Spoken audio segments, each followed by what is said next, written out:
Halo semuanya, selamat siang. Assalamualaikum warahmatullahi wabarakatuh.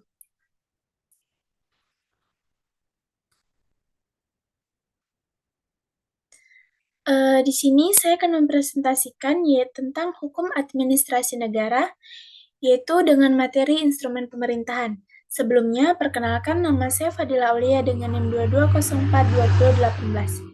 Langsung saja, di sini saya akan menjelaskan tentang apa itu instrumen pemerintahan.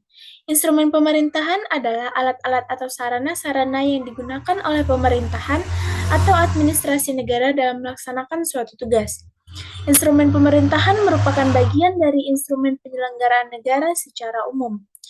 Jika kita berbicara tentang instrumen pemerintahan, kita tidak bisa lepas dari alat-alat atau sarana yang digunakan oleh pemerintahan atau administrasi negara dalam melaksanakan tugasnya. Yang pertama yaitu instrumen yuridis. Instrumen yuridis yang dipergunakan untuk mengatur dan menjalankan urusan pemerintahan dan kemasyarakatan seperti perundang-undangan, keputusan-keputusan, peraturan kebijakan, perizinan, instrumen hukum perdataan, dan sebagainya. Selanjutnya, instrumen pemerintahan juga merupakan alat-alat atau sarana yang digunakan oleh pemerintahan dalam melaksanakan tugas-tugasnya. Dalam menjalankan tugas-tugas pemerintahnya, pemerintah atau administrasi negara melakukan berbagai tindakan hukum dengan menggunakan sarana atau instrumen seperti alat tulis-menulis, sarana transportasi dan komunikasi, gedung-gedung perkantoran, dan lain-lain yang masuk dalam public domain atau milik publik. Selanjutnya yaitu pemerintahan juga menggunakan berbagai instrumen yuridis dalam menjalankan kegiatan mengatur dan menjalankan urusan-urusan pemerintahannya. Sebelum menguraikan macam-macam instrumen hukum yang digunakan oleh pemerintah dalam menjalankan tindakan pemerintahan, kita terlebih dahulu perlu menyampaikan mengenai struktur, norma, dan hukum administrasi negara yang dapat kita jadikan sebagai alat bantu dalam memahami instrumen hukum pemerintahan. Selanjutnya, di sini ada materi tentang peraturan perundang-undangan. Apa sih peraturan perundang-undangan itu? Peraturan perundang-undangan adalah general norma yang sifatnya mengikat umum atau berlaku untuk umum dan tugasnya adalah mengatur hal-hal yang bersifat umum atau general. Perundang-undangan merupakan proses pembentukan atau proses membentuk peraturan negara, baik di tingkat pusat maupun di tingkat pusat dan daerah.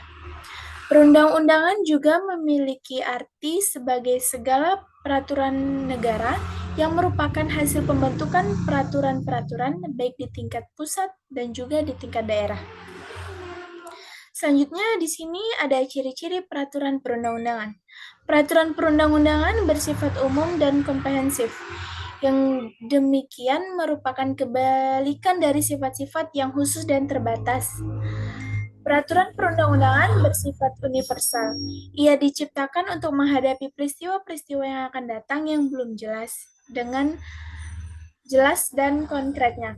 Oleh karena itu, ia tidak dapat dirumuskan untuk mengatasi peristiwa-peristiwa itu saja. Ia memiliki kekuatan untuk mengoreksi dan memperbaiki dirinya sendiri. Percantuman klausul yang membuat kemungkinan dilakukannya peninjauan kembali. Selanjutnya, terdapat jenis-jenis peraturan perundang-undangan. Yang pertama yaitu terdapat Undang-Undang Dasar 1945. Yang kedua yaitu terdapat ketetapan Majelis MPR. Yang ketiga yaitu Undang-Undang. Yang keempat yaitu Peraturan Pemerintahan Pengganti Undang-Undang. Yang kelima yaitu Peraturan Pemerintahan. Yang keenam yaitu Keputusan Presiden. Yang terakhir adalah Peraturan Daerah. Selanjutnya, di sini saya akan menjelaskan tentang apa itu keputusan administrasi negara. Keputusan administrasi negara atau ketetapan tata usaha negara adalah ketetapan tata usaha negara ini diperkenalkan pertama kali oleh seorang sarjana Jerman, Otto Meyer, dengan istilah Verwaltungsrecht. Menurutnya, di Indonesia, istilah ketetapan sudah memiliki pengertian teknis yang yuridis, yaitu sebagai ketetapan MPR yang berlaku keluar dan ke dalam. Ketetapan-ketetapan ini yang pertama yaitu terdapat base hiking, yaitu keputusan tertulis dari administrasi negara yang mempunyai akibat hukum. Yang kedua yaitu base hiking yang memiliki pengertian yaitu perbuatan hukum publik bersegi satu atau yang dilakukan oleh alat-alat pemerintahan berdasarkan suatu kekuasaan yang istimewa. Yang terakhir adalah base hiking ini merupakan suatu tindakan hukum yang bersifat sepihak dalam bidang pemerintahan yang dilakukan oleh suatu badan pemerintahan berdasarkan wewenangnya yang luar biasa. Selanjutnya di sini terdapat unsur-unsur keputusan administrasi negara. Ada beberapa unsur yang terdapat dalam keputusan administrasi negara atau base hiking, yaitu yang pertama, pernyataan kehendak sepihak atau enjudge Triftel was verkläring. Yang kedua yaitu dikeluarkan oleh organ pemerintahan yaitu Bestuursorgan. Yang ketiga yaitu didasarkan pada kewenangan hukum yang bersifat publik atau public befoget. Yang keempat yaitu ditujukan untuk hal khusus atau peristiwa konkret dalam individual. Yang terakhir yaitu dengan maksud untuk menimbulkan akibat hukum dalam bidang administrasi. Selanjutnya yaitu terdapat unsur-unsur dari keputusan.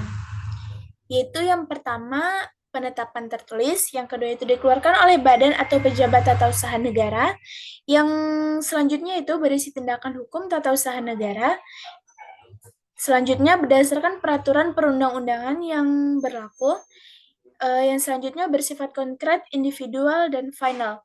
Yang selanjutnya itu menimbulkan akibat hukum bagi seseorang, dan yang terakhir atau terdapat badan hukum yang perdata. Selanjutnya itu macam-macam keputusan. Macam-macam keputusan ini yang pertama terdapat keputusan deklaratoir atau konstitutif. Yang kedua itu keputusan yang menguntungkan dan memberikan beban. Maksud saya memberi beban. Yang selanjutnya itu keputusan kilat dan permanen. Yang selanjutnya itu keputusan yang bebas dan terikat. Yang selanjutnya itu keputusan positif dan negatif. Dan yang terakhir adalah keputusan kebendaan dan perorangan. Terakhir yaitu syarat membuat keputusan. Syarat membuat keputusan ini yang pertama adalah dibuat oleh organ yang berwenang. Yang kedua yaitu pembentukannya tidak boleh memuat kekurangan yuridis. Yang selanjutnya itu harus diberi bentuk. Yang terakhir adalah isi dan tujuan harus sesuai dengan peraturan dasarnya. Demikianlah materi yang dapat saya sampaikan pada siang hari ini. Kurang dan lebihnya saya mohon maaf. Wabillahi taufiq wal hidayah. Wassalamualaikum warahmatullahi wabarakatuh dan selamat siang.